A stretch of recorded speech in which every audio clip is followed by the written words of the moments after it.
Buenos días a todos, sean bienvenidos a este evento de Clima de Negocio. Estimados socios, sean bienvenidos siempre.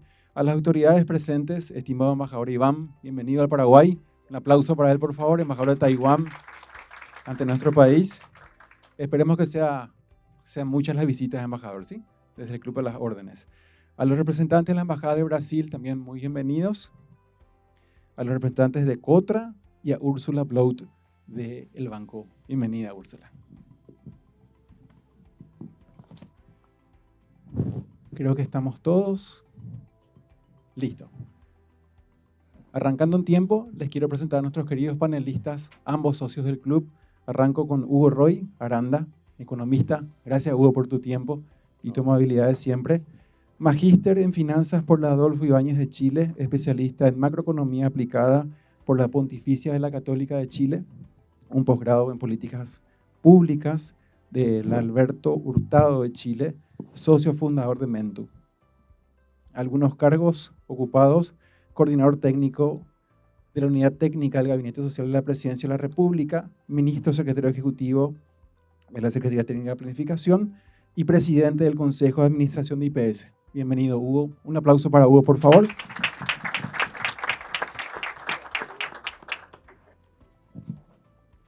Bueno, vamos con César, también socio del club. Gracias, señor Barreto, por su valioso tiempo y su amabilidad en estar el día de hoy. Economista por la UNA, magíster en Economía Aplicada por la Pontificia Católica de Chile. También algunos de sus cargos ocupados: presidente de la Agencia Financiera de Desarrollo, ministro de Economía de la República del Paraguay, actualmente director del Banco Familiar, presidente de Familiar Seguros y vicepresidente del Consejo Directivo de Dende. Presidente de CAVAPI, directorio de Casa de Valores del Paraguay. Les dejo con los panelistas, con el querido Jan, y bienvenidos. Bueno, gracias Luis, gracias de vuelta Hugo y César.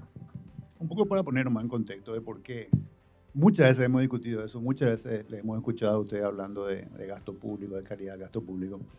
Y un poco lo que nosotros en el club estábamos reflexionando, y no solamente nosotros, la sociedad paraguaya, digamos, la preocupación que tenemos una economía que está marchando bien, tenemos un problema fiscal, digamos. En pocas palabras, cómo financiamos el gasto público. Un gasto que por un lado ha crecido de manera importante en cuestiones que son también muy, muy importantes para la sociedad, todo el tema del gasto social, digamos. Fíjense, hambre cero de nada pasó a $400 millones en prácticamente un año. El programa, $400 millones. El programa de adultos mayores viene creciendo. En el presupuesto de este año está de otros 420 millones de dólares.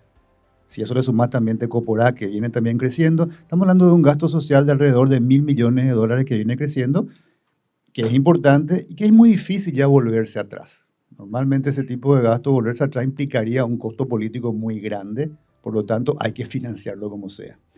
Por otro lado, tenemos este tema de la caja fiscal, del déficit, que fue de más de $300 millones el año pasado. Teníamos una expectativa con la reforma, que fue una reforma bastante light. Ustedes me dirán cuánto finalmente terminará siendo lo que va a reducir el déficit, pero va a continuar. El tema de la deuda para seguir financiando este déficit está también llegando a su límite, digamos. Tenemos una deuda creciente, particularmente lo que significa el pago de los intereses, que ya está por encima de los $1.000 millones al año. Este año creo que va a ser un poco más. Y por otro lado, la recaudación, que ha aumentado, tiene también un límite. Y acá empieza el tema, digamos. ¿Cómo vamos a financiar entonces eso? Claramente lo que ya vimos, y eso es una parte ya de la preocupación, la primera preocupación importante es, en cierta manera se financió eso con menos inversión pública. La inversión pública bajó. Tenemos estas deudas muy grandes a las farmacéuticas y a los constructores, a los vialeros, digamos. Y por otro lado se empezó a hablar, no sé si hablar, o se empezó a surgir en el ambiente, bueno, impuestos. Es un tema que siempre genera, digamos, mucha tensión en la sociedad, porque la dialéctica sigue siendo la misma. ¿Cómo puedo yo darte más impuestos de Estado si considero que vos lo utilizás de una manera inadecuada o con baja calidad? Lo que vamos a hablar hoy. Y por otro lado también, ¿cómo va a ser el Estado para financiar todo esto que estamos diciendo? Entonces, en ese contexto queremos hablar del tema del gasto público con ustedes. Queremos hacer un poco un análisis de qué es lo que se puede hacer cuando hablamos de calidad del gasto público, de qué estamos hablando, cómo está construido hoy nuestro sistema, básicamente. César, yo sé que vos estuviste dirigiendo, y con esto termino, hace 2 años, un observatorio del gasto público desde DENDE. Entre comillas, eso terminó, pero deberíamos volver a impulsarlo porque no acá puede salir una idea como esa. Entonces, desde esa perspectiva que acabo de mencionarle, conversar con ustedes sobre cómo podemos avanzar en este entrampamiento que tenemos. No sé quién quiere arrancar. ¿Arrancás vos, César?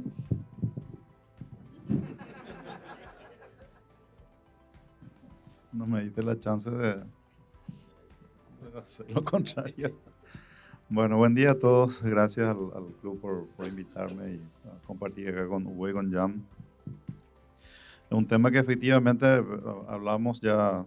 No creo que vayamos a decir cosas nuevas hoy, digamos, porque ya hace mucho tiempo venimos hablando de este tema, pero como las cosas no han evolucionado de la forma que debería, entonces como que tenemos que repetir todas las veces que haga falta para tratar de alinear esto hacia algo que tenga sentido, ¿verdad?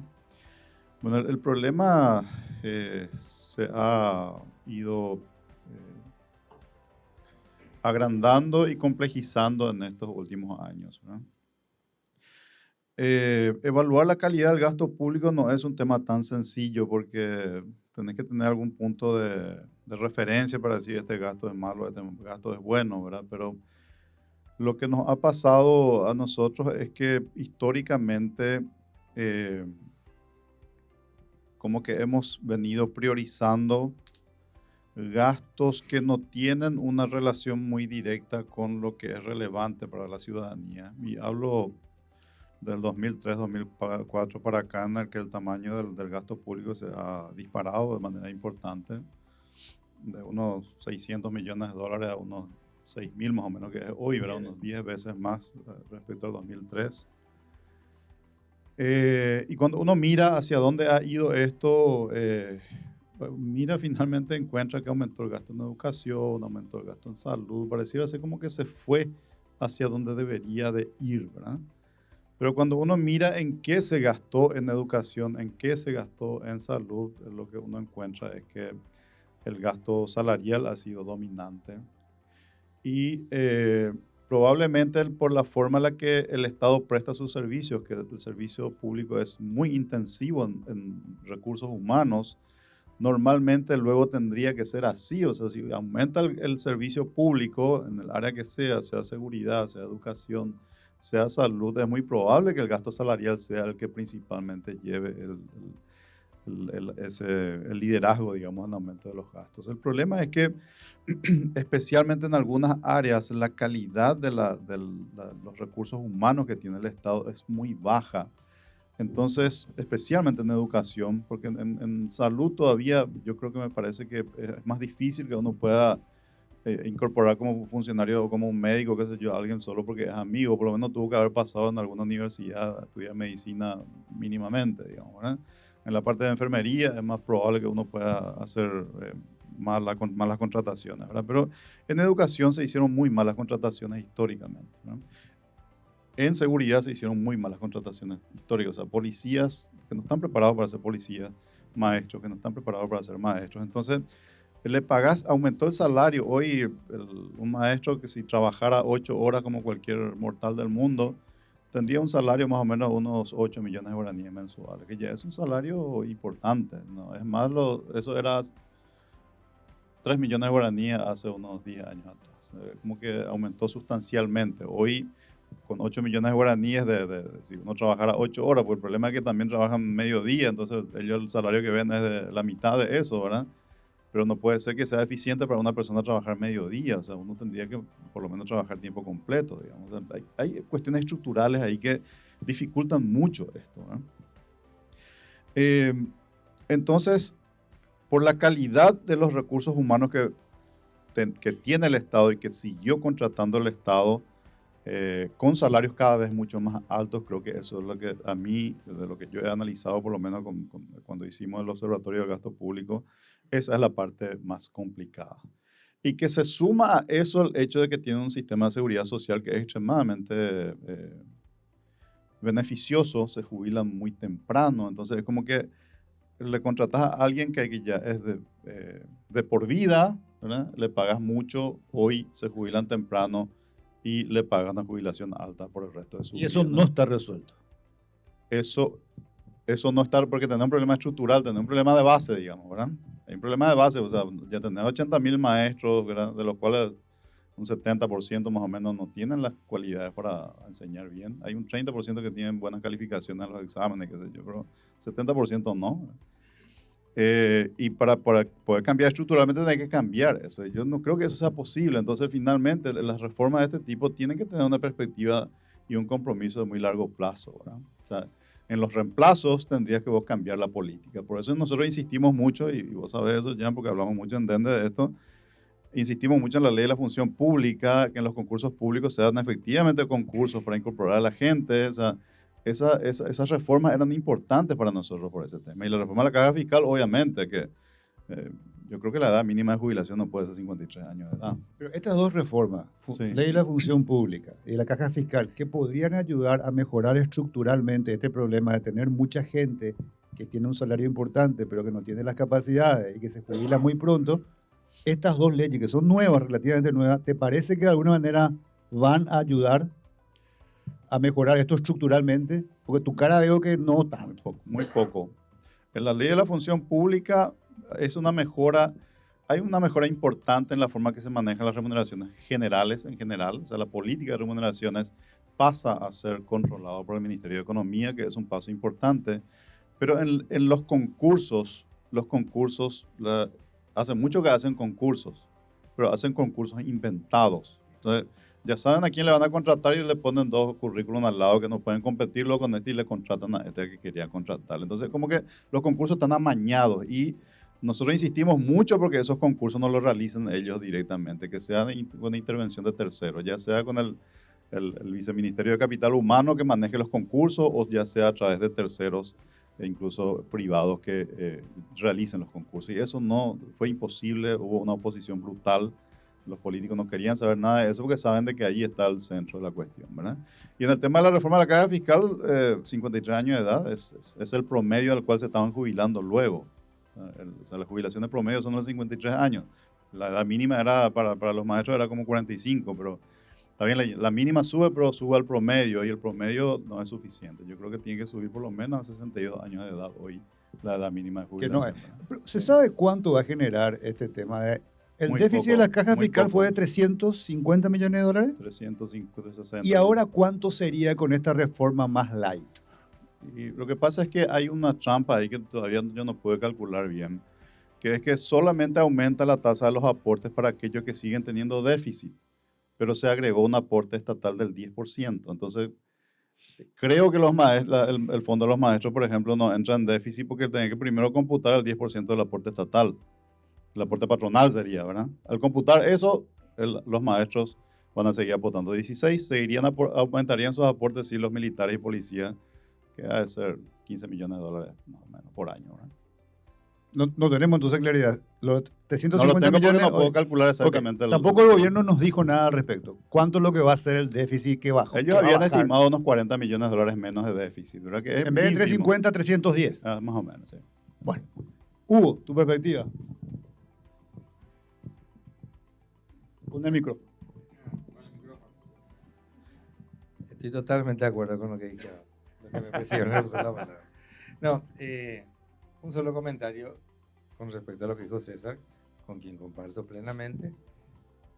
Si tenés un problema neurológico, ¿te atenderías con Bachi? Bueno, eso es nomás para el argumento de en salud, la selección de los profesionales es de buen nivel, ¿verdad? O con Bachi, o con La Torre, o con Duarte, ¿verdad, senador? O sea, es decir, pasaron enfrente a la universidad, sí, o sea, es decir, el mismo problema que diagnosticó en el tema educación, lo tenemos en el tema salud. Lo respeto como senador y presidente del Senado, ¿verdad? Pero no sé si como...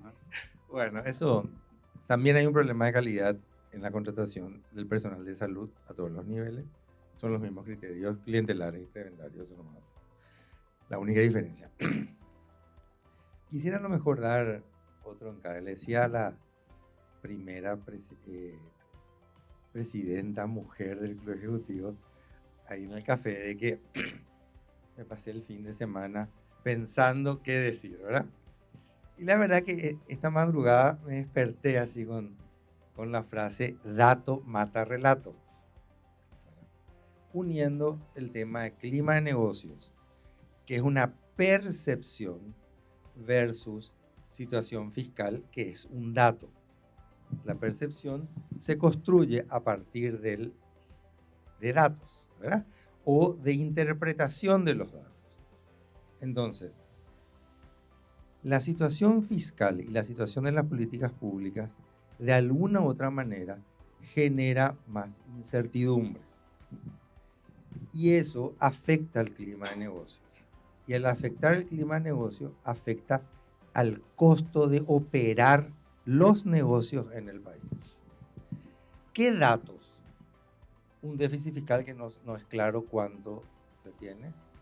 ¿Te imaginas que el sector público dijera, hablara de deuda de no pago de 800, 900, 1000, 1200, 1300, 1600? El sector público y el Ministerio de Economía tendría que ser ejemplo de transparencia, claridad y certidumbre en torno a la situación de los números. O sea, cuestiona el manejo de las utilidades no distribuidas, en cambio su resultado no es claro. La política cambiaria en los últimos años no está vinculada a la política fiscal, pero hay una relación y coordinación entre la política fiscal y monetaria, también ha generado saltos más allá de lo que estamos acostumbrados. Entonces, la primera idea de fuerza que quisiera transmitir es el hecho de que la volatilidad de la política cambiaria, la incertidumbre sobre la situación fiscal y sobre la política de largo plazo y sobre las acciones, sí afectan al clima de negocios y sí afectan al costo de operación de nuestras empresas y el cálculo de los proyectos de inversión que deben venir a Paraguay, porque tienen que incorporar ese riesgo de operación en sus cálculos si el país es rentable. Ahí ahora está prendido.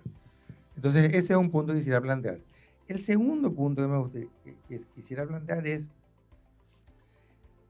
nosotros no discutimos una visión de largo plazo y el rol del sector público y la política fiscal en esa estrategia de desarrollo a largo plazo, y nos discutimos acciones cortoplacistas para solucionar problemas aparentemente coyunturales. El problema de la caja fiscal no es un problema a corto plazo. El impacto en la caja es de corto plazo. Entonces, la solución que se plantea es una solución de corto plazo. No se plantea, es decir, vamos a generar una reforma estructural a un problema que es real. O sea, la situación de las jubilaciones está en debate en Paraguay y en el mundo. ¿A qué edad tenemos que jubilar? ¿No? ¿Es a los 55? ¿Es a los 60? ¿Es a los 65? ¿Es a los 70? Ya estoy por llegar a los 60 años, pero me siento en Pendex, ¿verdad? Y yo creo que muchos de los que están acá les miro y no se van a jubilar a los 60 años. Entonces, repensemos la caja fiscal. Entonces, la discusión coyuntural que se, comillas, denomina cambio estructural, son discusiones cortoplacistas. Entonces, lo que tenemos que hacer es empezar a discutir el rol del sector público, cuál es el déficit que nosotros estamos dispuestos a aguantar, qué tipo de recursos humanos queremos, qué tipo de inversiones queremos plantear, y no sumarnos a un debate, reforma del servicio civil, unión de aduana y de NIT, o reforma de la caja fiscal, que son realmente acciones, parches para solucionar problemas de caja, o decir que estamos haciendo reforma y no la hacemos. Te quiero hacer una pregunta a vos sobre lo primero que estabas mencionando, porque hablaste de esta falta de transparencia. Esto es con el objetivo de llegar al déficit fiscal. ¿Por qué vos crees que ocurrió eso? No creo que sea un problema técnico del Ministerio de Economía no tener bien claro el tema de las cuentas o lo que tiene que pagar de deuda. Me parece que sería absurdo pensar de que no, se les escapó nomás. ¿Esto tiene un objetivo, te parece, llegar a ese déficit fiscal de 1.5? Y entonces, ¿por qué se hace eso? Si es claro que genera este problema después.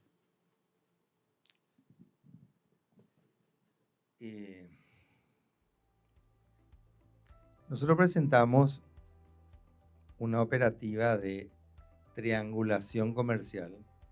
Se compra de China, va a Panamá, se cambian los precios, empresas maletines incorporan al Paraguay el producto, se venden en puestos de ventas en Paraguay, pagando bajos impuestos, productos comprados a lo mejor sin normas sanitarias adecuadas, entre otras cosas.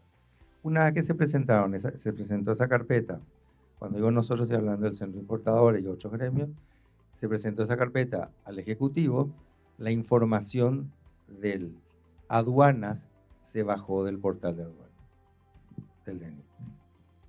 No solamente se bajó, después de mucha presión de 3 meses, se logró que se suba nuevamente la información de comercio exterior al portal de DENIT.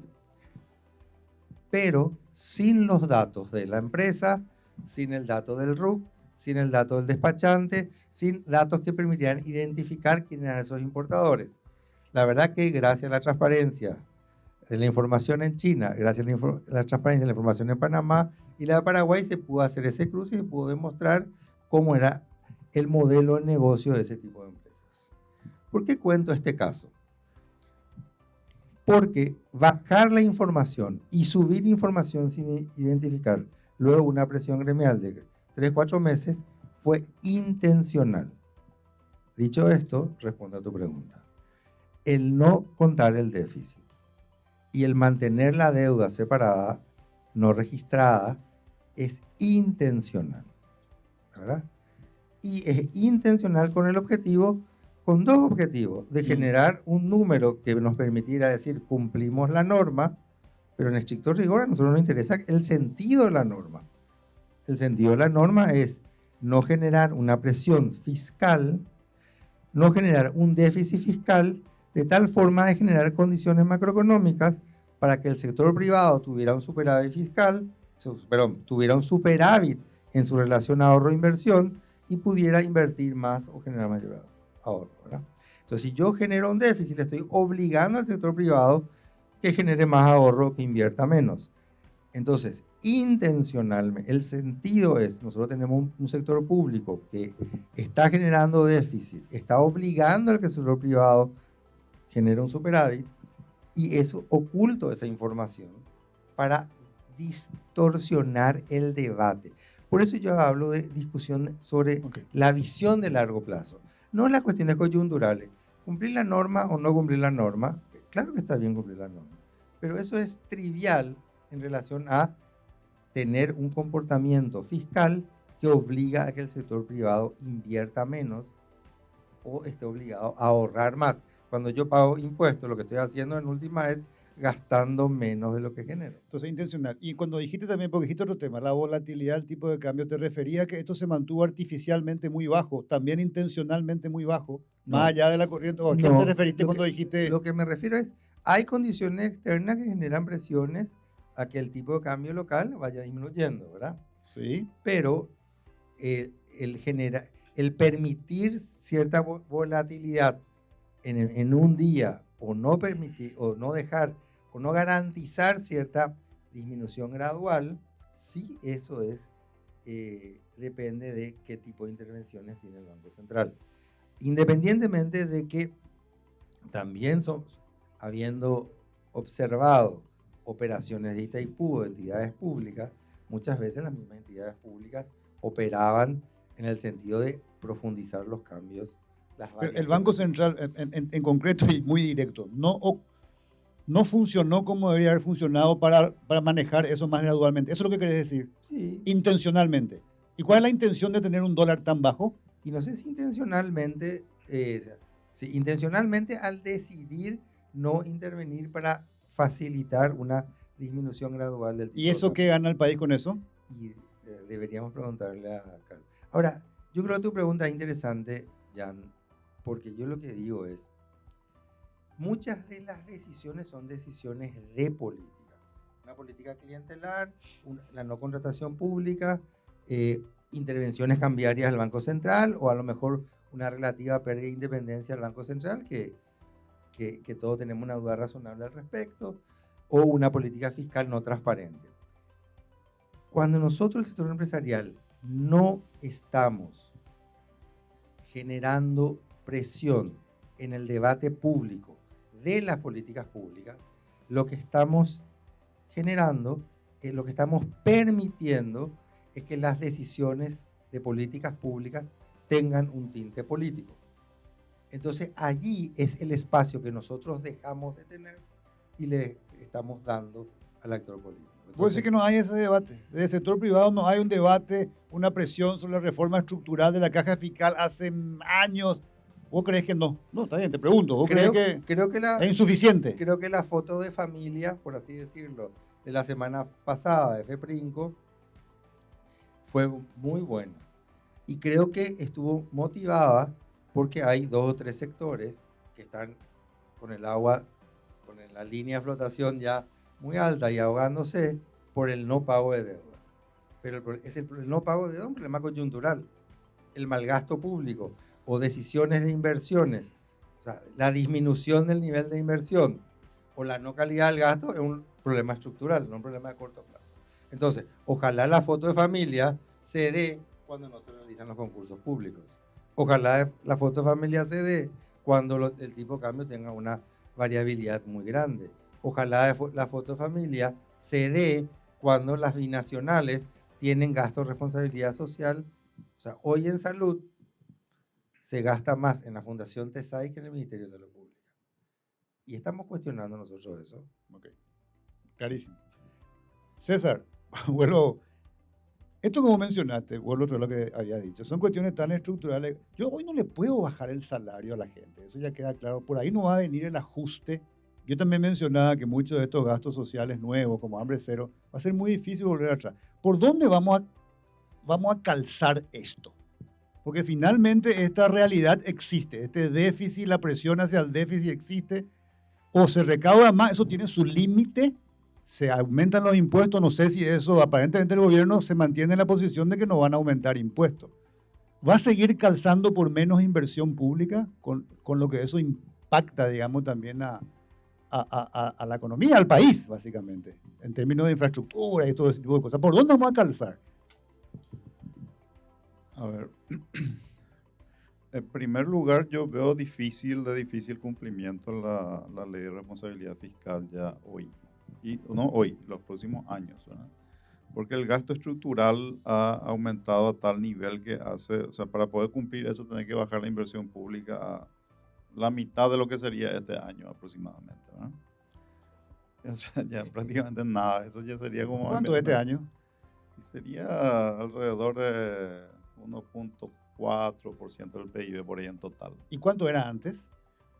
Bueno, buena pregunta. El nivel estructural sostenible, compatible que nosotros habíamos visto, si se hubieran mantenido los gastos operacionales más controlados, era alrededor de 1.8 del PIB por ahí. E inversión en pública. Inversión pública. Y este va a ser manteniendo el 1.5 de déficit de la ley. Y ahora estamos en 1.4, decís. Ahora estamos en 1.4, pero con este 1.4 el déficit estructural, según las proyecciones que nosotros tenemos, está alrededor de 2.2, 2.3. No 1.5. No 1.5. O sea, para cumplir 1.5 tiene que bajar la mitad, más o menos, lo que se está invirtiendo, ¿no? Entonces no es viable eso. O sea, yo creo que eso ya no es razonable de ningún punto de vista. Entonces, yo ya he planteado hace un artículo hace uno o 2 meses atrás que hay que sentarse a discutir con responsabilidad la ley de responsabilidad fiscal, porque o lo desechamos como instrumento de política fiscal y ya no tenemos más en cuenta eso, o hacemos algo que sea compatible con lo estructural que tenemos hoy. Porque al decir que no van a tocar los impuestos, por lo menos en este periodo de gobierno, eso ya condiciona lo que es posible ejecutar desde el punto de vista de la política fiscal, ¿no? No, y ahí alguien te puede decir, Entonces, bueno, pero ¿por qué el Estado no ahorra sus gastos superfluos? Todo el día leemos y por ahí, pues eso es medio muy lindo, o sea, decir, hay mucha corrupción sin duda y habrán gastos superfluos, pero eso no te soluciona estructuralmente el problema. O sea, sí. Adelante. ¿Tenés algo más interesante que yo pueda decir ahí? No tengo nada más. Pero saltaste, pues, saltaste así con ganas. Cuando dije así corrupción y saltaste así con ganas. Yo creo que el gasto superfluo, o sea, el gasto que se puede ajustar es la suma de pequeñas cosas, ¿verdad? Ahí, ¿cómo se llama? Los chicos de la oficina sumaron el monto al año de 34 Nepo Babies. Es $1.500.000 al año. 34. Y la verdad que es un acto político denunciar los Nepo Babies del Parlamento, pero hay Nepo Babies en el Ejecutivo. Si 34 es $1.500.000, ¿por qué no nos ponemos la meta de disminuir 1.000? ¿Verdad? Si disminuye 1.000 funcionarios públicos, 1.000, elegidos directamente con personas que no agregan valor a la gestión de la cosa pública, yo creo que con 1.000 tenemos por lo menos 6, tendríamos fácilmente, o sea, fácilmente 50, 70 millones de dólares. Miremos ahora, a partir del presupuesto del 2025, 6, yo estoy atrasado un año. Miremos el gasto de publicidad de todo el sector público. Gran parte del gasto de publicidad se gasta en campañas electorales. Es un gasto solapado, el sector público lo hace a través de diferentes ministerios y que finalmente indirectamente financian campañas. Miremos el gasto de combustible, recortemos el gasto de combustible. Gran parte del gasto de combustible es un gasto que solapadamente financia traslado en este momento. Y no solamente eso, sino financia cash, efectivo. Es posible cambiar los cupos por efectivo. Y eso es un secreto a voces. ¿Verdad? Congelemos la contratación de funcionarios públicos. Dejemos de mirar inversión en salud o inversión en escuela en ladrillos. Hay pisos enteros de Ingavi que no se usan. Hay pisos enteros del centro de salud del Hospital Regional de Ciudad del Este que no se utilizan. La maravillosa gestión de la política social es decir, entregamos platos de comida, construimos hospitales, construimos educación. Y eso no es. Dejemos de tener una ley de preferencia. ¿Cómo es? Preferencia. Margen de preferencia. Le pregunto a lo de CRIPFA, ¿verdad? Margen de preferencia 40%. En el mundo no existe eso. ¿Verdad? O sea, margen de preferencia entre dos productos, uno importado y uno nacional, 40% tiene que ser la diferencia para comprar el importado. Entonces, si uno va sumando cosas, y eso es decisión política, allí llega al monto. Y ahí yo llego a tomar decisiones de inversión, porque en este momento se estigmatiza la política social como una política. El problema no es haber dado, tener una política de hambre cero, que yo creo que es necesario y la gente tiene que comer, algunos tienen que comer y está demostrado que si tengo hambre, si no tengo hambre, aprendo más. El problema es que todos sabemos que la política de hambre cero fue una forma elegante de dar recursos a las gobernaciones. Y ante eso no tenemos voz. Entonces, peleemos y discutamos esos temas. Entonces, ahí es lo que yo creo que sí hay margen, porque bien lo dijo César. El gasto público siempre va a ser mano de obra intensiva. Y yo lo que digo es, vayamos al colegio de nuestros hijos. ¿Cuántas personas por alumnos hay? Contratados en el colegio, ¿dónde van nuestros hijos? Y seguramente tienen por lo menos un funcionario por cada 7, 8, 10 alumnos. Ese es un coeficiente razonable. En el sector público existe ese mismo coeficiente. El problema es que no hacen la función. Entonces, ahí nosotros tenemos que presionar a que se dé ese cambio. Y ese cambio sí es posible hacerlo. César. Estoy totalmente de acuerdo. Yo no conozco en detalle como para tener alguna precisión de qué implicancia puede tener eso en términos globales de recursos, digamos, pero seguramente es algún monto importante. Y si no fuera importante, por lo menos como una señal de autoridad hay que hacerlo, porque Si vas a plantear cosas distintas al sector privado, por lo menos tenés que mostrar austeridad. Y esa austeridad no lo hemos visto nunca, ni en los peores momentos, ni menos cuando hay recursos que prácticamente se dilapidan, ¿verdad? Lo que sí es que creo que el modelo, o sea, la evolución que está teniendo la sociedad y la economía paraguaya requiere servicios públicos de calidad mayor. Y los servicios públicos de mayor calidad son más caros. O sea, yo no conozco, o sea, vos mirás cualquiera de los indicadores, gasto en salud por habitante, cualquiera de lo que vos veas en Paraguay es muy bajo, ¿no? Comparativamente con cualquiera de la región y en el mundo entero. O sea, mejorar la calidad implica que vos vas a tener seguramente profesionales más calificados. Los profesionales más calificados son más caros y va a ser más caro el servicio de educación de mejor calidad. Va a ser más caro el servicio de salud de mejor calidad, ¿no? Entonces, eso tenemos que discutirlo con mucha seriedad, porque si no cambiamos eso, vamos a tener...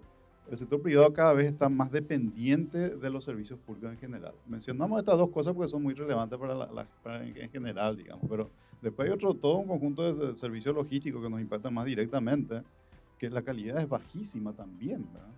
Y eso implica costos, ¿no? Hace menos competitivos el tener servicios logísticos de baja calidad.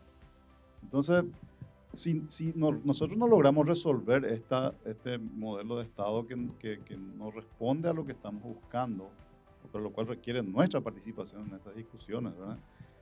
Tampoco es viable que nosotros podamos seguir creciendo en la forma que lo hemos hecho en estos años. En estos años nos hemos reclamado mucho, alguna cosita se ha hecho, ha evolucionado la infraestructura en algo, pero no mucho. Lo que hicimos, el sector privado creció mucho, pero la infraestructura pública creció muy poco. Hay que tener una discusión más profunda al respecto, y eso implica seguramente que nosotros vamos a tener que aportar más, ya sea como tarifa, ya sea como peaje, ya sea como impuestos, ya sea de la forma en que sea, ¿verdad? Porque necesitamos servicios de mejor calidad. Pero ¿cómo hacemos que este servicio sea de mejor calidad? Dependemos de los políticos, ¿verdad? Algún acuerdo, alguna regla que nos permita poder romper este círculo vicioso que estamos teniendo, necesitamos nosotros. Bueno, pero ahí volvemos pues la dialéctica esta de, yo no quiero darte más impuestos en la forma en que sea, porque sigo viendo el tema del nepotismo, el tema, todo lo que estaba aplicando Hugo. ¿Y cómo salimos de ese entrampamiento? ¿Cuándo empiezo a ver? Tengo que presionar, por acá Hugo pone en la mesa, no estamos haciendo lo suficiente. Te digo lo que yo creo que va a pasar. Sí. Lo que va a pasar es que no va a ocurrir eso. Los aumentos de impuestos van a venir por las circunstancias. ¿Cómo eso? Y las circunstancias te van a obligar que vos tengas que aumentar los impuestos. Da un ejemplo. Por ejemplo, no se le puede pagar a los jubilados todo lo que hay que pagarle porque ya no alcanza la plata. Ahora, esa es la solución. Eso estamos, yo te digo, el próximo gobierno, los primeros 2 años va a enfrentar esa situación. 2030. Uh-huh. Y si la economía sigue creciendo a ese ritmo, no alcanza. No alcanza. Tengo hecho proyecciones, o sea, te aseguro que no alcanza. No alcanza. Creo que estamos sirviéndole en bandeja para que el próximo gobierno, sea quien fuera, aumente los impuestos. Estamos generando el escenario para eso. En este gobierno, ¿qué estamos haciendo? No sé si están siguiendo todos los marcos normativos del MADES. ¿Sí? O no sé si están siguiendo la discusión del marco normativo de SEDECO. Toda la discusión de las normas y regulaciones que están haciendo ahora tienen tasas y multas, o sea, tasas insólitas. Ahora hay una que dice, voy a cobrar una tasa por revisión de la carga que entra al Paraguay por si haya material para reciclaje que entra a escondidas. ¿Van a revisar todos los containers? No. Vamos a revisar algunos, de vez en cuando. Pero le cobramos a todos los containers. Porque entonces no es una tasa. Es un impuesto. La multa de una norma es 20% de tu venta. Este pago por tarjeta de crédito del peaje. El peaje es 10.000, ¿verdad? ¿Qué sé yo? Y pagamos 10.150. ¿Acaso no estamos obligados a que el precio fuera público y que sobre eso no te cobren ninguna tasa? ¿Verdad? ¿Por qué MOPC está cobrando, publicando un precio que al final lo que pagamos es por encima de eso. ¿No tendría que estar el costo de la tarjeta dentro de los 10? ¿Me explico? Hoy sí está subiendo la presión tributaria efectiva a través de una serie de mecanismos que nosotros participamos en esas mesas de debate y estamos manteniéndolo. Entonces, ese es el riesgo. Yo lo que quiero decir es, el no participar activamente en el debate y el dejar que el criterio del gasto público tuviera un criterio clientelar, hace que se mantenga como gasto rígido gastos de mala calidad. El gasto rígido, va a existir gasto rígido en la política pública, o va a existir un gasto intensivo en mano de obra, o probablemente va a tener que seguir incrementándose el gasto público pero que la inversión, en donde se incremente, que sea una decisión de inversión estratégica, que sea una inversión de gasto corriente estratégico, vinculado a un objetivo, a una visión país. Un poco lo dijo César, ya, ¿verdad? Muy claramente, nosotros vamos a tener que tener, o sea, el gasto logístico lo estamos asumiendo el sector privado y no el sector público. Financiar el puente en la bioceánica, en el tramo, o sea, el puente, inclusive el tramo brasileño, prestarle a la gobernación argentina, yo creo que es una inversión estratégica importante. Y todos estaríamos de acuerdo que el sector público paraguayo le financia a la gobernación argentina. Bueno, discutamos ese tipo de cosas. Está súper bien hacer todo eso. Es una inversión estratégica. No necesariamente otros puentes que a lo mejor se hicieron para beneficios sectoriales y territoriales. ¿Puedo complementar Sí. un tema que había ¿Hasta dicho? cuándo tenemos, Luis? Hoy quiero tener con la gente hasta las 10. Entonces vamos a hacer 15 minutos más y después con la gente. Una cosa cortita Sí, no, nomás. dale. El otro tema que tenemos es que no es solamente darle más recursos al Estado lo que hace falta. Tenemos un problema de que los diseños de los servicios públicos que nosotros tenemos hoy se hicieron hace muchas décadas atrás. Por ejemplo, esta dualidad entre el IPS y el Ministerio de Salud para prestar servicios de salud. Ese es, de la forma en que está, se duplica el 50% de los costos. Vos podrías prestar un servicio de muchísimo mayor alcance y mejor calidad si vos juntaras estas dos cosas. Y encima está colapsado financieramente. Está colapsado IPS hace unos cuantos años, ahora está colapsado el Ministerio de Salud por las deudas que vimos con los farmacéuticos. O sea, $1.000 millones de deuda con farmacéutica es casi 2 años de compra de medicamentos del Ministerio de Salud. O sea, 2 años no se le está pagando. O sea, algo colapsó ahí. El IPS ya se endeudó hasta no sé qué nivel con los bancos para tratar de seguir pagando a los proveedores. O sea, ahí ha de haber otros 1.000 millones seguramente de deuda por medicamentos. Colapsó. Y no es que le vas a dar más plata y vas a resolver, no funciona, tenés que reestructurar la forma que se presta el servicio. Lo mismo con la educación, esto que él mencionaba es, no sé, creo que tenemos algo así como 6.000, 7.000 escuelas, ni siquiera el número sabemos, pero por ahí anda, 8.000 escuelas, 8.000 escuelas para 1.300.000 alumnos, ¿verdad? 1,5 millones. Y 80.000 maestros. Probablemente vos podrías prestar, por lo menos con 80.000 maestros, un servicio de muchísimo mejor calidad de lo que le estás prestando hoy. O sea, hay que cambiar el modelo de prestación y eso, no sé si estamos preparados luego para hacer eso, porque es un cambio estructural demasiado sustancial. Claro, por eso. Ahí quiero entrar un poco en esto que nos queda de tiempo. Porque ustedes una y otra vez vuelven al tema estructural, que por supuesto es el tema central.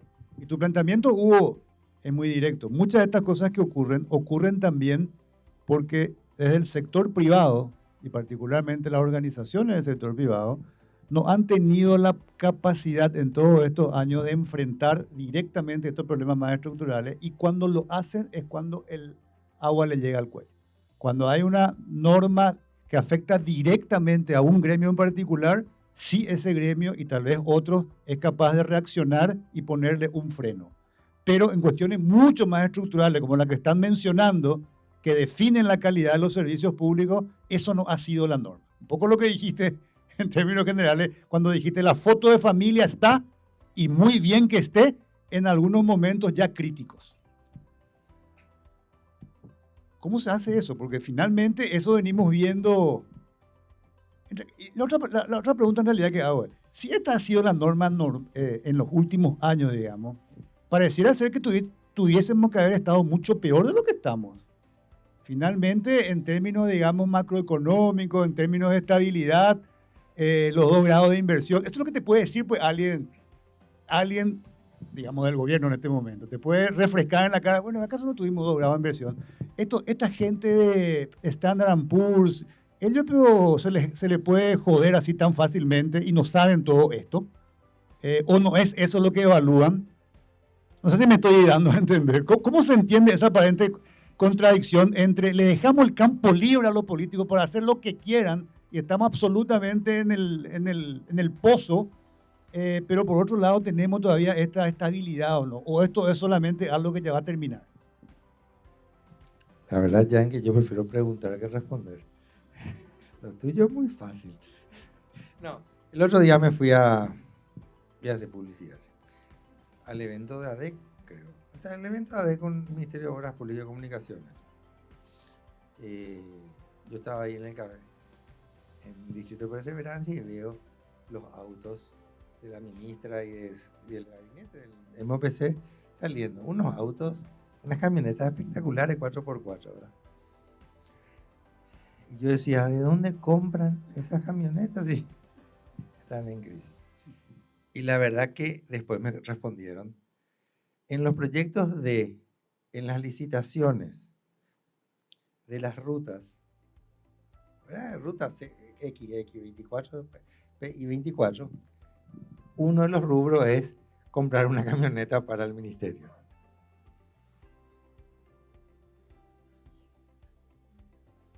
¿Qué? Claro, lo que digo, la reforma estructural es empezar a revisar la esencia de las compras públicas, de las cosas. Nosotros estamos creciendo, qué suerte que estamos creciendo. Y en gran medida estamos creciendo con viento a favor y por un tema de la región también, ¿verdad? O sea, es decir, Argentina, las condiciones de Argentina nos generan ciertos beneficios, las condiciones de Brasil nos generan ciertos beneficios también, ¿verdad? Entonces, el incentivar la cadena productiva, oficinas, grupos económicos chilenos que hace tiempo vienen a Paraguay a tener sus oficinas corporativas, las empresas bolivianas que hacen 2, 3 rondas de negocio. Qué bueno que está ocurriendo eso ahora. Porque de alguna u otra manera si tenemos falencia en el diseño, en muchos elementos, tenemos un diseño institucional que nos permite aprovechar estos beneficios. El tema es, nos faltan condiciones estructurales y decisiones estratégicas para potenciar ese viento de cola más allá de las ventajas tributarias y de exoneración que podemos generar. ¿Te imaginas qué sería si nosotros tenemos buenos aeropuertos, buenas vías de acceso, que sea más fácil cruzar por Paraguay que dar toda la vuelta por Argentina, entre otras cosas? ¿Y la presión para que eso ocurra? Depende de nosotros. Cuando decís nosotros, del sector empresarial. O sea, el micrófono... de la capacidad que tenga... Claro. Okay. La capacidad que tenga de establecer límites y orientar las decisiones de política. Los políticos tienen que hacer lo que les corresponde, que hacer política, pero nosotros tenemos que orientar. O sea, cuando César hablaba hace rato de un acuerdo, de un pacto de gobernanza, acuerdo creo que fue la palabra. Yo creo que eso es lo que tenemos que presionar. Mira, el tema, el ingreso al sector público. Había una norma en Chile en un momento dado que no sé si sigue vigente, pero que un gobierno, el funcionario que entra es estable hasta que sale ese gobierno. ¿Cómo poner eso? ¿Verdad? O yo decía, la reforma del servicio civil debe tener un artículo nomás. Todo funcionario público que entra ahora se rige por las normas del Código Laboral Privado. ¿Por qué tiene que ser diferente? ¿Verdad? La tuvo muy fácil el sector político. En pocas palabras lo está diciendo. La tuvo muy fácil, no ha tenido esa suerte de contraparte fuerte que le diga, no, esto no lo va a hacer así. vamos a cambiar esto. Que el sector privado se comporte políticamente de manera correcta y retirarse de un debate y de una propuesta activa, lo que genera es espacio para que ocurran estas cosas. Correcto. César, igual, le complemento un poquito. Yo creo que la macroeconomía la manejamos bien, por eso la calificación y qué sé yo, ¿verdad? O sea, mucha historia, ¿verdad? Sí. Nos ayudó mucho el viento de cola internacional por muchos años. Nuestra capacidad de endeudamiento del 2013-14 por acá, ¿verdad? Que prácticamente lo hemos agotado. Y eso es como que, o sea, el hecho de que el gasto público se haya multiplicado por 10, bueno, esa multiplicación por 10, el uso de eso, yo creo que es donde fallamos, en la parte microeconómica de la gestión del gasto público. En la macro espectacular, o sea, vos mira todos los números macro y hasta ahora son muy buenos, ¿verdad? Esto también va condicionando porque estas deudas que van surgiendo quiere decir que no estamos pudiendo sostener ya no vamos a poder volver a la ley de responsabilidad fiscal. Repito eso de vuelta, porque estoy seguro que no lo vamos a poder hacer, ¿verdad? Por más que el presidente ratificó la ley de responsabilidad, yo te aseguro que este año el déficit fiscal no va a ser 1,5%. Te lo firmo hoy. Ese va a ser el ajuste de este año. Eso por el lado, es decir, más deuda, básicamente. Pero eso en adelante nosotros necesitamos algún acuerdo que ya no puede ser solamente macroeconómico, tiene que incorporar esta cuestión de cómo usamos los recursos, porque nos van a pedir más recursos del Estado, cualquiera sea el gobierno que asuma, por hecho de las circunstancias va a pedir más recursos al sector privado del próximo gobierno. Pero ahí entra lo que está planteando Hugo, si no hay una contrafuerza, ¿por qué harían algo distinto de lo que vinieron haciendo durante mucho tiempo? Y si la tienen relativamente fácil. Bueno, ahí tal vez entramos en otro tema, digamos. ¿Por qué el sector privado, y esto de 3 minutos más después, por qué les parece que no ha sido capaz de ver esto? Que parece medio sencillo de ver. Finalmente, los bienes públicos no están y le afecta también al sector privado. Yo sé que es una pregunta medio un poco más complicada, pero ¿por qué? ¿Por qué no hemos sido capaces de hacerlo? Mira, yo asumo mi propia responsabilidad en el tema. Ni nosotros, que somos técnicos, que seguimos más el día a día estas cosas, le hemos prestado tanta atención a esto por todos estos años. Es como que en lo macro estaba todo resuelto el tema. Nunca entramos a mirar línea por línea qué es lo que estaba ocurriendo. Imagínate si nosotros no hacíamos eso. ¿Qué va a ser un empresario que ve que no hay problema, que le está yendo bien, qué sé yo? Él no está preocupado de eso en su día a día, ¿no? ¿Cuándo está preocupado? Cuando nos cobra la cuenta, cuando le plantean aumento de impuestos, ahí sí nos vamos a preocupar todos, ¿verdad?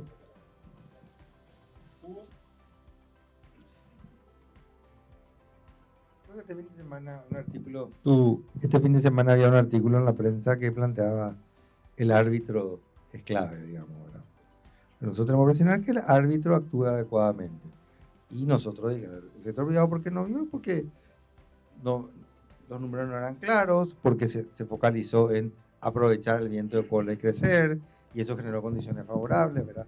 Lo que hoy nos damos cuenta es que este modelo es insostenible. Entonces, no hay espacio para seguir no involucrándonos. Preguntas, abierto un poco acá, cumpliendo con el tiempo. ¿Alguien quiere comentar algo, preguntar algo? Jaime. A ver, gracias a los amigos que están ahí enfrente, porque es difícil sostener la jam. Así que hace preguntas muy incómodas siempre. César me dijo, pero sentate vos. Ya, manteneme lejos. Mentira. Ya arreglé todo con Jan antes. Pero a ver, un tema que yo le felicito siempre a Hugo, porque quizás es una de las personas que siempre pone el sapo en la mesa, y el sector privado no quiere tocar eso ahí por alguna razón. Y siempre discuto mucho que no hemos conseguido, siguiendo la misma lógica del relato de Jan, de que de alguna manera en la mesa del poder nosotros, sector privado, no tenemos un asiento.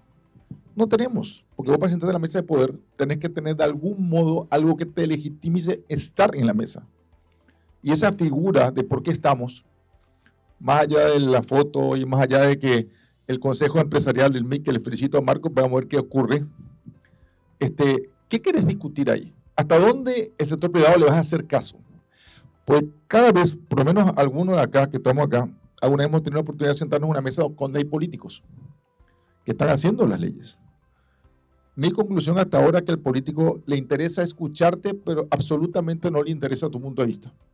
Él tiene su agenda, su estructura, su lógica dentro del mundo, que nosotros, aunque hagamos el mejor esfuerzo teórico, intelectual, de explicación, no condice con la lógica que tiene el sector público.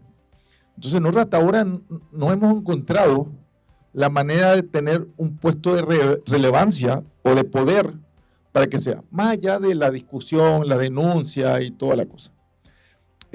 Por ejemplo, una cosa que yo creo que es importante cuando las calificadoras en su momento hablaron de un sector de la sociedad civil débil. ¿Cuál es la relevancia de eso? ¿Cómo, en qué lugar nos vamos a ocupar esa mesa de poder donde le digamos, el gobierno, venga, che, siéntense acá, ¿qué parte ustedes ven que tenemos que cambiar? Esas discusiones que planteó César, ¿cómo hacemos o cómo reestructuramos esto mirando para adelante, entendiendo que hoy estamos en una situación que claramente es visible que no nos va a llevar a algo positivo en los siguientes 5 o 10 años? No va a ser sostenible. Por lo menos lo que, no digo que pasamos por el colegio, pero acabamos el colegio, no vamos a obviar la parte de la universidad. Es obvio que no vamos a llegar, pero esa ausencia de líderes empresariales, o vamos a decir, estructuras empresariales en la sociedad civil, que permitan tener esa posición, yo creo que es el gran desafío en los siguientes años. Okay. Entonces ahí justamente, porque tomo lo de Hugo, que es cierto, lo de aduana Hugo, así mismo esquema que nos afectó a todos en la analítica, y bueno, César que está casi todos los días haciendo eso. Clarísimo, Jaime. No sé si alguien más quiere. Dale, Sergio Chase. ¿Qué tal, César? Hugo, les pregunto lo siguiente. ¿Hay estudios concretos? Me encantó eso de dato mata relato, ¿verdad? Pero va a ser muy importante para nosotros que gente como ustedes tengan los datos precisos de cuál es la grasa del Estado, cuál es ese gasto que totalmente, ese nepotismo, todo eso que estamos ahí, que sabemos exactamente qué es, ¿verdad? ¿Por qué va a ser importante? Porque a la hora que ellos dentro de 3 años nos vengan con el tema del aumento de impuestos y compañía, tenemos que tener argumentos muy sólidos y tirarle en la cara a cada uno de ellos en sus respectivas áreas donde miércoles están tirando la plata que nosotros estamos pagando todo el tiempo. Hay esos estudios, hay forma, hay alguien... como te voy a decir, asociaciones como el de ustedes y todo eso que están haciendo ese cálculo. César. Bueno, no, nosotros hicimos algo antes de las elecciones últimas, ¿verdad? Justamente con la intención de influir un poco en los políticos en su momento, ¿verdad? Pero la verdad es que es difícil, necesitas un trabajo muy fino para poder llegar a números irrebatibles de parte de ellos, ¿verdad? Lo tienen, sí, el Fondo Monetario, la División de Gasto Público del Fondo Monetario Internacional hizo un trabajo en noviembre, entre octubre y noviembre acá, no se publicó. Aparentemente, yo le pregunté porque mi amigo el que vino a hacer el trabajo y me dijo la publicación tiene que ser autorizada por el gobierno, no se publicó hasta ahora, ¿verdad? El BID está haciendo en este momento uno. O sea, ellos tienen mucho más acceso porque como vienen sus técnicos y trabajan en las entidades, y qué sé yo, 1 o 2 meses, tienen muchísimo más de lo que nosotros tenemos, ¿no? Se pueden hacer estimaciones, pero para poder tener la película clara necesita un trabajo importante al interior del sector público, ¿no? Quiero tener una comentario. Hay una cosita nomás. No sé si esto es políticamente correcto, pero no me importa en realidad. Cuando se hizo el trabajo desde DENDE, del Observatorio del Gasto Público, no fue tan sencillo conseguir los recursos para sostener eso. Y no estamos hablando... Yo les tengo que pedir a 5 amigos que financien el proyecto, ¿verdad? Y no estamos hablando de $1 millón, sí, ni de $100,000. Es también un problema, digamos, no sé. No, ¿por qué cuesta tanto conseguir recursos del sector privado para algo que le ayuda al sector privado? Pero, no, vos sí. Pero después allá hay una pregunta. No, que hagan la pregunta y después Adelante. Buenas, ¿qué tal? Yo soy Sol Velilla, tengo una agencia de marketing y actualmente uno de mis clientes es una candidata a la intendencia Y quiero validar nomás un punto que habían mencionado hace rato. Dentro de esta campaña visitamos un albergue súper preparado, tenía inclusive alianza público-privada, un montón de servicios totalmente en desuso. Un albergue de mujeres de prevención de feminicidios, ¿verdad? Escuchamos un montón de casos y verdaderamente están esas inversiones en ladrillo que se mencionan, pero totalmente en desuso. Y hace rato se planteó, bueno, ¿cómo salimos de este estancamiento? Y en definitiva, entre otros puntos que estaban mencionando, es no solamente presionar y orientar nosotros desde el sector privado, encontrar ese lugar en la mesa.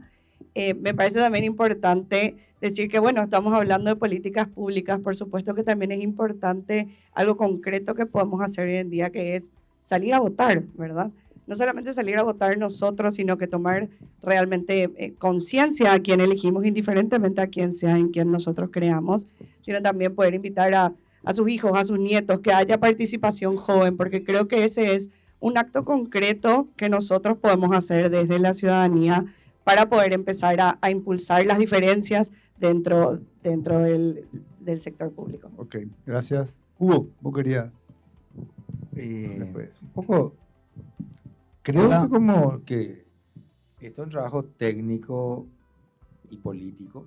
O sea, tenemos que tener conversaciones argumentativas, con argumentos, y esos argumentos son datos concretos.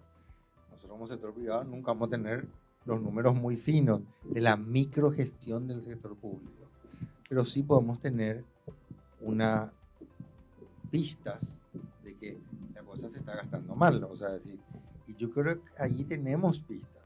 Lo que ha ocurrido en estos años, Jaime hablaba también de la sociedad civil, ¿verdad? Yo con mucho dolor vi el cierre de Juntos por la Educación, ¿verdad? O sea, sí. ¿Por qué? Porque estaba generando data, información y análisis, y con un discurso de las organizaciones de la sociedad civil son pecadoras, para usar un término qué sé yo, espiritual, va matando la sociedad civil que está generando un análisis crítico de la realidad. Sin embargo, hay otras como SEAMSO que está haciendo ahora caminos que están muy vinculados a ciudades y ciudades con candidatos. Entonces, la pregunta es, yo creo que el sector privado tiene que construir poder, y eso es con análisis, con datos, con argumentos, en torno a una visión de largo plazo de crecimiento, desarrollo y bienestar. En la medida que el sector privado tenga datos, yo le pregunto al Club Ejecutivo cuántos asesores económicos tienen, en la medida que construyeran eso, es más fácil sentarse, porque el político es político y busca el poder. ¿Y qué pasa? No es que tiene su agenda se mueve en relación a la disputa de poderes o de intereses que existen. Si los sindicatos de los funcionarios clientelares presionan, entonces ellos van a tomar decisiones que beneficien a esos sindicatos. Si los empresarios no presionan, ¿por qué van a poner en su agenda? Clarísimo. ¿Mirta? No, acá hay una allá, perdón, allá está. Hola, muy buenos días. Antes que nada, muy interesante toda la charla. Realmente un placer y un privilegio poder compartir con ustedes. Yo estuve como presidente de la Cámara de Controladores de Playa del Paraguay y en ese contexto, con el tema de los gastos públicos, hace poco a través de la Cámara denunciamos un hecho de IPS, fumigación por $3 millones. Es un absurdo realmente para el Estado o para el IPS poder pagar $3 millones para un contrato de fumigación. Realmente es un derroche de dinero a grandes luces. Nosotros, como miembros de la sociedad civil, hicimos lo nuestro, hicimos la denuncia y pudimos parar la licitación a través de mucho trabajo, muchas denuncias. Pero después de terminar eso, al día siguiente, en 3 días, ya contrataron a otras empresas, otros jugadores. Misma telenovela, mismo guión, diferentes protagonistas. Sobre ese punto, sostenibilidad y deuda.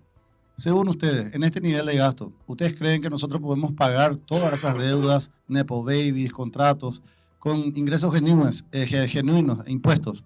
¿O estamos comprometiendo a las generaciones futuras a un gasto que hoy estamos haciendo y que jamás vamos a poder pagar?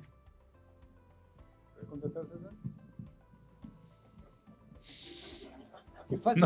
No está cumpliendo nuestro acuerdo, será. Pero no fue mi pregunta. Es que vos fuiste ministro de Hacienda, pues. Sí, ese es el problema. Espera, pero vos fuiste presidente de IPS. Eso es... Cuidado. Me repite la pregunta. A ver, el problema de la deuda pública es que normalmente no es eficiente pagarlo nunca. Lo único que tienes que asegurarte es que vas a tener los recursos para pagar los intereses en tiempo y forma. Si mientras vos tengas los recursos para pagar los intereses, que también nosotros ya estamos llegando a umbrales un poco complicados, más o menos 14% de los ingresos hoy se destinan a pagar intereses, ya estamos en niveles complicados, ¿verdad? Si en algún momento, como la municipalidad, ¿cuándo quebró la municipalidad de Asunción? Ya que mencionó a alguien. ¿Cuándo quebró? Cuando no pudo pagar los intereses, que fue el año pasado, creo, ¿verdad? Bueno, cuando llegue ese momento, ese va a ser nuestro momento en Paraguay. Todavía estamos, yo creo que si logramos controlar esta dinámica actual, no vamos a caer en eso, pero si no lo hacemos, sí vamos a caer. No, las cosas son como son nomás, ¿verdad? No es como uno quisiera, ¿no? Dos cosas. Uno quisiera poner en otros términos, en todo este tiempo, los últimos 10 años, el exceso de gasto rígido de mala calidad se financió parte con deuda y parte con el incremento de sus declaraciones de impuestos a la renta, que se habrán dado cuenta que fue aumentando en los últimos años. La buena noticia es que sí se va a poder pagar la deuda en los próximos 10 años, porque probablemente van a aumentar el impuesto a todos nosotros. Entonces, con más impuestos. Cierto, tenés toda la razón. Claro, nosotros vamos a pagar. Nosotros vamos a pagar la deuda, ¿verdad? O sea, esa es la noticia, buena noticia de la parte fiscal, mala noticia de la parte de nuestros bolsillos, ¿verdad? Eso es uno. Lo segundo es, yo creo que con el tema de la corrupción nosotros tenemos que, así como hay prensa amarilla, accidentes, choque, murió y qué sé yo, se cayó de un ascensor, de una escalera mecánica, 10 pisos del video, también hay una discusión morbosa en todo lo que tenga que ver con corrupción. Nosotros aislamos el hecho y discutimos la corrupción como una noticia. O sea, un periódico habla de un accidente y el otro periódico habla de corrupción y es una noticia simpática. Tu micrófono. Es una noticia simpática. El problema de la corrupción realmente es una de las causas fundamentales. Según el estudio del BID, 3%, 4% del gasto público es corrupción, 3-4% es productos que estamos comprando mucho más caro que puede. 8% de 10.000 millones es 800 millones de dólares, ¿verdad? Fácilmente. Entonces sí tiene impacto y tenemos que tomar acciones, o sea, decir, con tal, el caso de las plagas, qué sé yo, o sea, es un gasto mínimo, ¿verdad? Ahora, IPS, lavado de sábanas. O sea, los casos que se contaron nomás, ¿verdad? Que sale mediáticamente el lavado de sábanas. SAP. SAP es un software súper bueno, pero IPS ya compró 2 módulos. En los 2 módulos que compró 50 millones de dólares. No sé qué empresa acá compró SAP, que tiene SAP y cuánto pagó por el módulo, la implementación integral. Entonces, hay un impacto importante. Perdón, 2 módulos nomás compró IPS. O sea, gestión hospitalaria por un lado de salud y el otro ahora aporte obrero personal. Y eso tiene 50 millones de dólares, la suman los dos. O sea, morbosa. Dejemos discutir morbosamente y veamos. ¿Cuál es el impacto de eso? El impacto de eso que yo, Hugo, pago. Impuestos para tener en salud. Pago IPS, también pago para mí porque estoy enseñando en la universidad, entre otras cosas. Pago el seguro privado y pago un seguro internacional. Entonces, el mantener separados los sistemas genera este tipo de prácticas. Entonces, hagamos números, presionemos y generemos una acción porque esa licitación de 3 millones de dólares de lucha contra las plagas, ¿verdad?, que se da en condiciones poco adecuadas, afecta a que todos nosotros gastemos más en salud. Ese es el impacto. Dejemos de mirar como un accidente de moto que le atropelló a un peatón así morbosamente y miremos estructuralmente. Eso hace que el sistema esté funcionando mal y eso hace que yo pague más impuestos y eso hace que las empresas tengan mayor costo de operación y eso afecta el clima de negocio para no aprovechar adecuadamente los vientos a favor. Allá, acá está Mirta, después el señor. Sí. En primer lugar, muchas gracias. Quiero felicitar por esta charla. Sinceramente me parece de mucha calidad el contenido, muy nutrido, muy nutritivo. Quiero hacer un comentario respecto a agradecer porque muchas veces nos saca de nuestro día a día, ¿verdad? Yo, por ejemplo, provengo del sector de los agronegocios, soy veterinaria y me dedico a la parte de ganadería. Y cuando me preguntan en el extranjero, hablando de la macroeconomía o de cómo nos mostramos afuera, siempre estamos ensalzando el ejemplo de nuestros casi 80 mercados de exportación que tenemos sanitariamente hablando de carne abiertos, ¿verdad?, en el mundo. Y hablamos de la excelente coyuntura, por ejemplo, que nuestro servicio sanitario oficial, que es SENACSA, mantiene con el sector privado.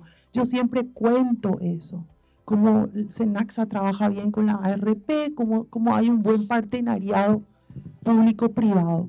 Mas, sin embargo, gracias a esta ponencia, yo llego aquí hoy y me doy cuenta, además de los diarios y de las noticias que vemos en la tele, que hay un montón de segmentos público-privados que no funcionan luego y que al parecer no van a luego funcionar. Entonces, bueno, más que una pregunta, quería agradecer muchísimo por esta ponencia y nada, felicitar. Gracias. Gracias, Mirta. Ahí se le pasa, haga tu derecha. Buen día, Walter Rojas. Yo ya me quiero preparar para el impacto. ¿Qué tal si el IVA se extiende, se cierra el círculo del IVA? Entonces la base impositiva también se extiende. Elevemos la parte no, ¿cómo era? La tasa no imponible. Pero entonces vamos a obligarle a todo el mundo que cuando compre chipa pida factura. Entonces va a ayudar a regularizar. Yo me quiero preparar para el impacto, porque lo que están diciendo va a subir. Entonces, ¿por dónde? Porque no podemos seguir cargando nosotros solamente con todo el peso. Distribuyamos también el peso.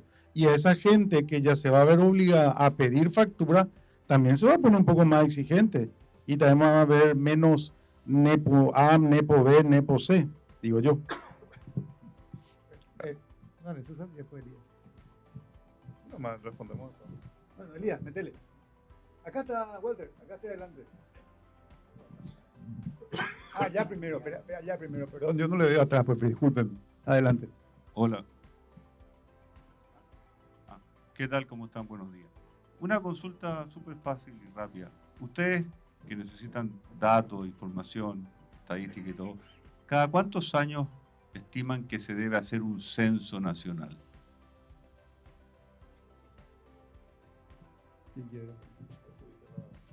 Vos fuiste ministro secretario técnico de La planificación. experiencia internacional de cada 10 años está bien, ¿verdad? El problema es que la experiencia del 2012 fracasó, ¿verdad?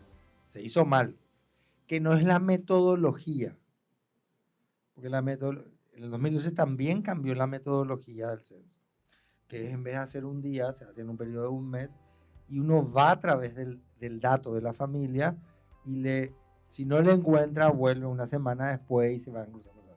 La metodología es una de las que usadas internacionalmente hoy, la que fracasó. El 2012 fracasó y fracasó por temas. Ese fue ¿cómo se llama? Un paréntesis poco favorable a la buena gestión pública, digamos, ¿verdad? Entonces, pero está bien cada 10 años. Y yo también insisto, entre paréntesis, quisiera aprovechar y responder dos cosas, comentar dos cosas. Uno, el INE tiene información confiable, la encuesta de hogares está relativamente muy bien hecha, son creo que 14, 15 mil datos, y son datos accesibles, uno puede comprar los microdatos públicamente, o sea, honestamente, y procesarlos adecuadamente, que para los negocios tiene información muy, muy, muy valiosa, o sea, yo siempre recomiendo. Y lo otro, el sector público paraguayo ha tenido cambios importantes, ¿verdad? O sea, cuando la gente dice el caso IPS, el consejo tiene que desaparecer. Yo soy amigo de los directorios y de los consejos, pero soy amigo de los directorios y de los consejos profesionales y de la profesionalización. Entonces, eso es lo que nos demuestra en su momento el proceso vivido en el Banco Central. que se fue deteriorando, porque creo que hubo una tendencia en el Banco Central. Al comienzo era un consejo más diverso, hasta políticamente hablando, y eso se fue concentrando políticamente. Hoy son de todo el del Banco Central como que del mismo grupo, y eso afecta la calidad de las conversaciones dentro de ese directorio, ¿verdad? Pero un directorio que es profesional, lo mismo el caso de Senaxa, y así hay otras instituciones que fueron avanzando. Entonces tendríamos que propiciar justamente esa apertura y profesionalización de los directorios en el caso que lo hubiera, o de la percepción de que los funcionarios en esa institución, el mismo MEF, sean profesionales. Esa tendencia, y eso debe formar parte del acuerdo. Quiero responder un poco más seriamente a lo que planteaba el tema del pago de la deuda. Una de las circunstancias que nos va a obligar a tener que tocar los impuestos es justamente cuando llega el momento en que no podamos pagar los intereses de la deuda. Eso es lo que yo le llamo circunstancia, porque vas a entrar en una situación de default y ese default te va a llevar a necesariamente. Eso, de hecho, las calificadoras lo mencionan. Hay un párrafo donde ellos dicen de que una de las fortalezas en una situación de dificultades de pago de deuda es que el país tiene baja presión tributaria. Significa que en ese momento vos tenés espacio para aumentar la deuda, cosa que no tiene la Argentina, no tiene el Brasil, cuyos niveles de tributarios ya son muy altos. Y segundo, estoy totalmente de acuerdo, mencionamos poco el tema de la informalidad, es un tema que el sector privado sí o sí, especialmente lo que estamos en la formalidad, es un argumento que siempre tenemos que poner sobre la mesa porque falta mejorar sustancialmente allí todavía. Se ha avanzado, pero el espacio que hay todavía es muy importante. ¿Alías? Hola, buen día.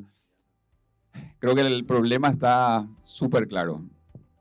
¿Qué podemos hacer?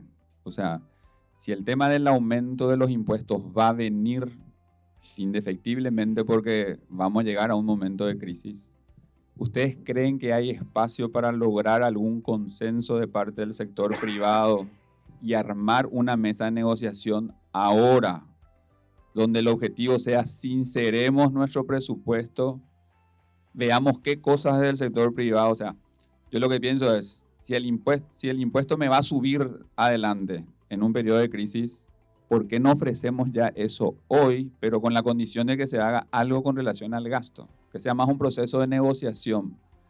¿Es muy iluso lo que estoy pensando o creen que hay realmente espacio para decir, nos ponemos de acuerdo el sector privado, nos ponemos de acuerdo con el sector público, buscamos un acuerdo, pero no cuando la explote todo?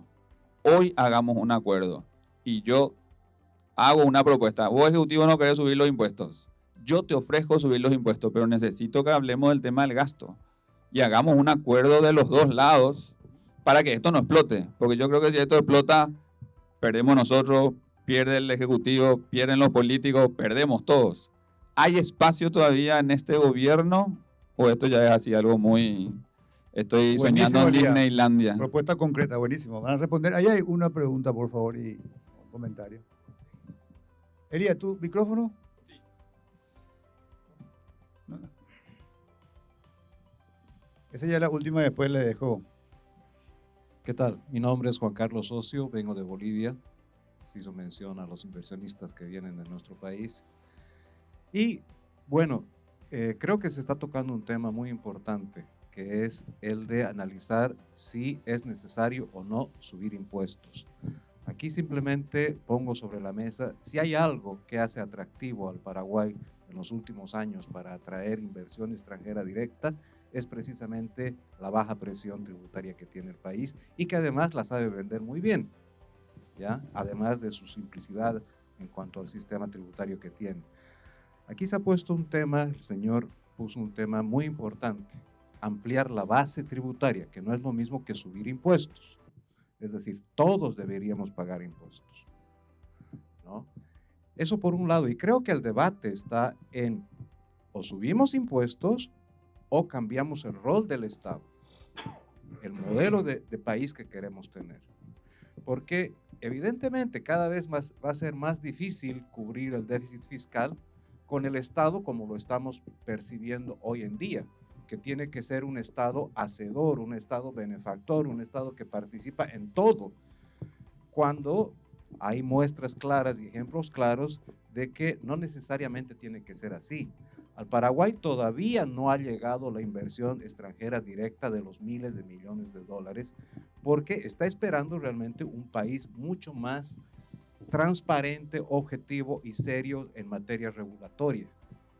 Pero, por ejemplo, en Bolivia las pensiones nunca han estado mejor manejadas que cuando se decidió pasar de un sistema como el que se tiene acá al sistema de capitalización individual. Ceder esa función que puede sonar a tabú aquí probablemente a las administradoras de fondos de pensiones privadas, al extremo de que el superávit que generaron estas instituciones le han servido al penúltimo gobierno de mi país para financiar su déficit público. O sea, le han prestado plata prácticamente regalada durante años, ¿no? Entonces, hay cosas que hay que debatir, porque el desafío de pasar de un Estado clientelista que licita todo y genera un círculo vicioso como el que hemos estado viendo, a tener un Estado reducido, pero muy fuerte en cuanto a recursos humanos, en cuanto a potestades legales, básicamente un Estado regulador muy, muy fuerte. Eso es un cambio cualitativo que definitivamente puede hacer que el país realmente se catapulte aquello que está buscando, ¿no? Clarísimo, gracias. Comentarios finales y tenemos que terminar. Hugo y César. Ahora sí arrancamos, Hugo. Yo creo que hay un espacio para establecer acuerdos. Creo que eso requiere compromiso del sector privado. Un compromiso claro en torno a lo mejor una propuesta de adelantarnos el pago de impuestos, adelantarnos en la formalidad, adelantarnos en decir, nosotros como sector privado también vamos a presionar a que los modelos de negocios sean transparentes y formales. O sea, lo que comentaba César anteriormente, lo que se le debe son 2 presupuestos. Mi pregunta es, el año pasado y el antepasado abundaron medicamentos en el sector público. O sea, hay algo en ese modelo de negocio que no está tan claro, digamos, ¿verdad? Entonces, creo que eso tiene que ser. Si nosotros hoy, como sector privado, nos manejamos la informalidad, 60% de la informalidad, a nivel laboral, 40%, 45% según Pro Desarrollo, en la actividad económica, ¿verdad? Si nosotros avalamos eso, o si nosotros avalamos modelos de negocio no adecuados, ¿verdad? O sea, es decir, de los oferentes públicos que son privados, cuando nos sentamos, nuestro poder de negociación se debilita, ¿verdad? Creo que fueron muy hábiles en estos días los políticos al plantear la corrupción se baila a 2. Así como nosotros decimos, no quieren subir impuestos, hey, formalicen, o sea, vayan al sector informal, ellos cuando hablamos de mejorar la calidad del gasto nos dicen, hey, se baila a 2, ustedes también. Entonces, el sector privado que se sienta tiene que ser riguroso, no solamente en tener data, no solamente en proponer mejora de ingresos, sino en proponer disminución del gasto público y proponer cómo los modelos de negocios que no son competitivos, sino son buscadores de renta pública, van a cambiar y cómo nosotros vamos a presionar a transparentar eso. Porque muchos de nuestros dirigentes son esos proveedores del Estado. Sí, a ver, empiezo por allá mi comentario. Nosotros venimos impulsando, y Hugo en particular, y yo también, por lo menos de mediados de los años 90, la transformación del sistema previsional en Paraguay. Una discusión que ha sido muy dura en algún momento y después como que nos relajamos todo porque hay como una cuestión cultural ahí de nuestro sistema político que parece que esas cosas no son viables en Paraguay, ¿verdad? Y nos desmotivó, de hecho, nosotros venimos insistiendo hasta ahora en eso, es un cambio que claramente cambiaría el perfil de crecimiento, de ahorro, inversión y crecimiento del país hacia adelante. Pero políticamente, culturalmente, no estuvimos a la altura de las circunstancias en todos estos años, ¿verdad? últimamente lo que estamos tratando es de, por lo menos, de que los sistemas de jubilaciones no sean, que sean más razonablemente sostenibles. Hasta ese punto hemos llegado. Es como que nos rendimos en esa discusión porque no hubo ni una posibilidad de discutir algo más profundo. Por más de que coincidimos 100%, ese sería como algo que cambia el perfil de largo plazo de la economía paraguaya, ¿no? Segundo, el tema, menciono dos cosas, una reunión con un grupo de ganaderos hace un mes atrás por ahí. Muchos de ellos iban un poco en esa línea tuya de el hecho de que las circunstancias nos lleven a hacer cambios tributarios forzados por la situación que se presente, es el peor camino, porque es el camino no administrado, no gestionado, no consensuado, no acordado y que resulta de la forma en que están funcionando las cosas nomás, ¿verdad? Pero es un paso arriesgado para el sector privado, no es un tema porque la experiencia que tenemos en el 2003-2004 en el que hicimos un acuerdo público-privado, el sector privado cumplió en el 80% de las cosas que se comprometió, pero el sector público no cumplió probablemente ni el 5% o el 10%. Vamos a regalarle algo que cumplió el 10%, el sector privado cumplió el 80%. Y eso como que fue un antecedente que hasta ahora nos afecta. Es como que ¿cómo puedo yo dar un paso de ese tipo si es que no confío en mi contraparte? Mi contraparte, hasta que yo firme el acuerdo y doy mi parte en la cuestión, después ellos se olvidan y se preocupan de la presión de los clientelares, sindicatos, qué sé yo, y van actuando en consecuencia de eso y se olvidan de nosotros finalmente. Ese es un temor que si encontramos alguna forma de que nos atemos las manos de ambos lados de cumplir nuestro compromiso, puede ser que sea algún camino. Sería un camino mucho más positivo que un camino desordenado llevado por las circunstancias, ¿verdad? Y termino con una de hay un acuerdo con el gobierno de Estados Unidos aparentemente que están evaluando el tema de las compras públicas en este momento, ¿verdad? Que estuve en la embajada americana la semana pasada. Yo lo que le dije o sea, ellos estaban en cuestiones de detalle, ¿verdad? Qué sé yo, el valor por dinero, no sé qué es lo que le preocupa a la embajada americana, pero me hablaron mucho de valor por dinero en las compras públicas. Yo le digo, ¿sabes qué? El problema acá es que el incentivo es tan perverso de que vos sos un funcionario corrupto, cobraste una coima, ¿verdad? Si te pillan, vos devolvés lo que cobraste y puede ser que te salves de alguna penalidad, ¿verdad? O sea, si te pillan, vos devolvés la plata y si no te pillan, vos te quedás con la plata y no pasa nada. Del que te pilló, ¿verdad? O sea, esas cosas, o sea, tenemos que enviarle 25 años a la cárcel a un funcionario corrupto, o sea, para que haya cambio de conducta, de cultura, de la forma que nosotros hacemos en Paraguay, ¿verdad? Pero eso implica que nos afecta a nosotros también, puede ser que a nosotros por ahí nos toque eso. Pero tenemos que estar dispuestos a correr ese riesgo porque si no hacemos esas cosas, esto no va a cambiar. Es muy difícil, nadie cambia por voluntad propia. Si es que encuentra cosas que le convienen, uno hace lo que le conviene. Incluso no pagar impuestos si es que a uno no le conviene pagarlo, ¿verdad? Hay que ser realista en esto. Bueno, gracias. Bueno, a ver, yo creo que es importante rescatar acá como dos cosas. En el muy corto plazo, este ajuste probablemente se tenga que dar por salirnos de la ley de responsabilidad fiscal. Un poco lo que vos planteaste, César, sí, hasta lo firmás, digamos, en el muy corto plazo. Eso implicará probablemente que, bueno, salimos de eso, más deuda.